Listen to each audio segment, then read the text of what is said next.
ခိုကျင်းလို့မတိတာအောင်တောင်ဆောင်ကပောင်းတစ်ပင်အောက်လိုနေရာမျိုးကိုရွေးချယ်ပါမိမိတို့နဲ့အနီးဆုံးနေရာကိုရွေးချယ်ပါမိလာချင်းအမိုက်ပုံရေတွင်းရေကန်တွေနဲ့အနည်းဆုံး9ပေกว่าမှာရှိရပါမယ်မြေသားခိုင်ခန့်မှုရှိပြီးရေမစိမ့်တဲ့နေရာလည်းဖြစ်ရပါမယ်မိသားစုတစုပုံးခိုဖို့အတွက်ဆိုရင်တော့အနည်းဆုံးအနက်4ပေနဲ့9ပေကြားအကျယ်က10ပေနဲ့6ပေခန့်ရှိဖို့လိုပါတယ်လူတကိုယ်စာကျဲရှိပြီးအနက်3ပေခန့်ရှိတဲ့ဝင်းပေါက်ကိုအယ်ပုံစံတစ်စစ်ချိုတူးထားပေးပါဝင်းပေါက်မှာချော်မလဲအောင်တဲကောက်ရိုးဇက်ပတ်ကုံတစ်ခုခုကိုခင်းထားပေးပါ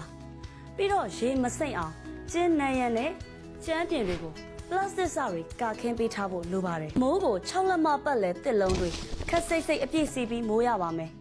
တစ်လုံးမရနိုင်တော့ဝနက်ဒါမှမဟုတ်ထန်းလုံးတွေကိုလည်းသုံးလို့ရပါတယ်အမိုးကတစ်လုံးတွေမရွေ့သွားအောင်လဲတေးသေးချာချာချီတုပ်ထားရပါမယ်အမိုးတစ်လုံးတွေကြားမှာ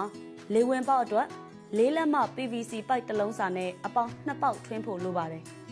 အပေါ်ကနေဖုံအမိုက်နဲ့ရေတွေမဝင်နိုင်အောင် PVC ပိုက်ကို L ပုံစံချိုးထားပေးရပါမယ်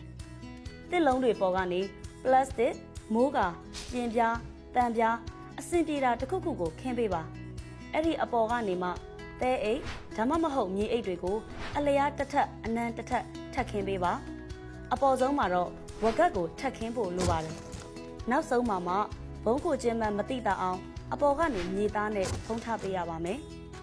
ရေမဝင်အောင်မြေပြိုမကျအောင်ဝင်းပေါက်ပေးမှာသဲအိတ်တွေတစ်လုံးတွေကာထားဖို့မမေ့ပါနဲ့ပြီးတော့ကျင်းပတ်လည်မှာရေနှုတ်မြောင်းတွေတူးထားမှပဲအမိုးကကျတဲ့ရေကျင်းထဲကိုမဝင်နိုင်မှာဖြစ်ပါတယ်ဘုံခိုကျင်းထဲကိုအမြန်ဆုံးရောက်အောင်တွားတက်ဖို့ကြိုတင်လေ့ကျင့်ထားရပါမယ်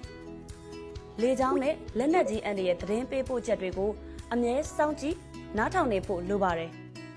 အရေးပေါ်အခြေအနေမှာသုံးဖို့ပစ္စည်းတွေထည့်ထားတဲ့အသက်ကယ်အိတ်တစ်ခုနဲ့တခြားနေဖို့လိုအပ်တဲ့အရာတွေလည်းအမြဲအသင့်ရှိပါစေ